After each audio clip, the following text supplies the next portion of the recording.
Welcome to the Tuesday, July 24th edition of the Daily News Podcast. I'm Mary Ellen Schneider. And I'm Terry Rudd. Today, researchers take a closer look at dementia prevalence among sexual minorities.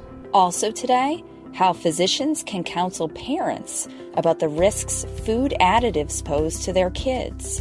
And later, breast cancer patients want more financial advice from their clinicians. But we begin today with fibromyalgia, a disorder that has two forms, primary and secondary. Or does it? Patients with primary fibromyalgia have a defined set of pain, fatigue, cognitive and psychological symptoms, but with no clinically important inflammatory disorder. In contrast, secondary fibromyalgia happens in the context of a disease such as rheumatoid arthritis.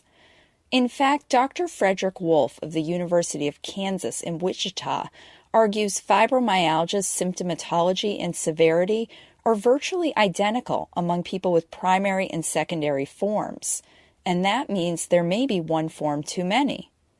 Dr. Wolf and his colleagues examined records from more than 1,500 fibromyalgia patients. They also looked at records from more than 12,000 patients with rheumatoid arthritis, or RA, who hadn't been assessed for fibromyalgia. Symptom magnitude and severity differed only slightly between RA patients with fibromyalgia and fibromyalgia-only patients. And the disease behaves similarly whether it occurred alone or with RA. The upshot for physicians? Fibromyalgia can exist whether or not there's another disorder present, Dr. Wolf cautions. That means clinicians have to be able to identify it within other disorders. As Dr. Wolf adds, fibromyalgia can't be only something that you find once you've ruled out everything else. The research appears in the Journal of Rheumatology. The first comprehensive analysis of dementia prevalence among sexual minorities revealed a rate of 8%. That's a marginally lower rate than the 9.2% prevalence among a heterosexual comparator group. But sexual minorities may face earlier onset and fewer protective effects from education. Speaking at the Alzheimer's Association International Conference, Dr. Jason Flatt of the University of California, San Francisco, notes that 2 to 3 million Americans aged 60 years or older identify as lesbian, gay, or bisexual, or LGB. That number will grow to about 6 million by 2040. Dr. Flatt says sexual minorities face unique dementia risks. They're less likely to marry and have children than are heterosexuals, and they're twice as likely to live alone. They often have little or no caregiver support. And they're likely to have experienced stigma, discrimination, trauma, and high lifelong stress. Dr. Flatt and his colleagues analyzed data from more than 4,300 LGB subjects in a large California healthcare database. They found that the disorder manifested at an earlier average age in the LGB group, 69 years versus 71 years among heterosexuals.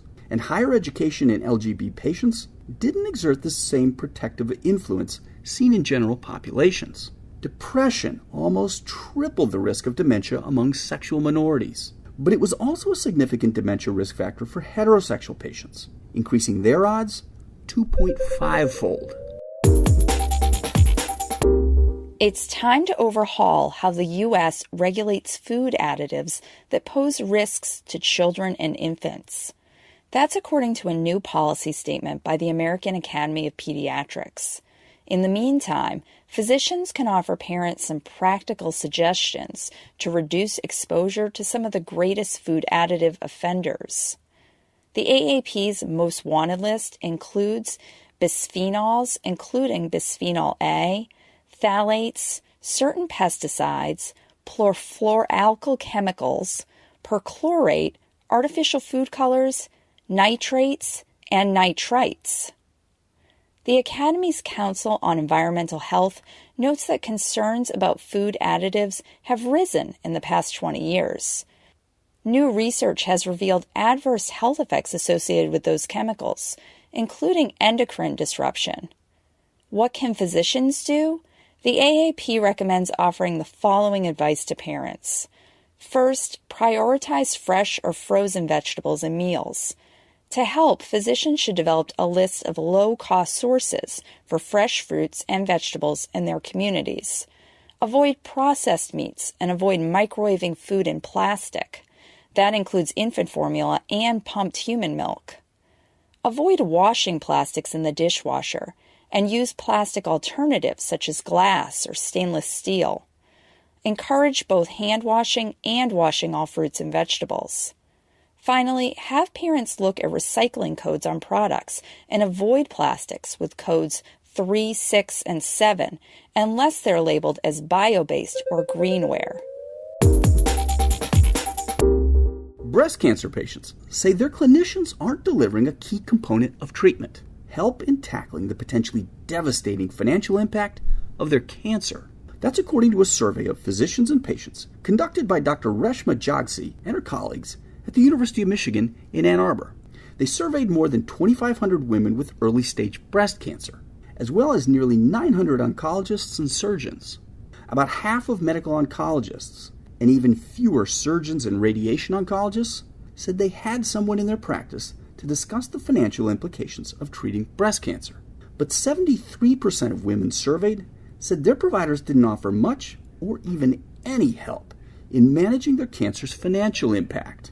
Women reported a variety of financial issues, including increased debt, lost time at work, skimping on their food budget, and even losing their homes as the medical bills added up.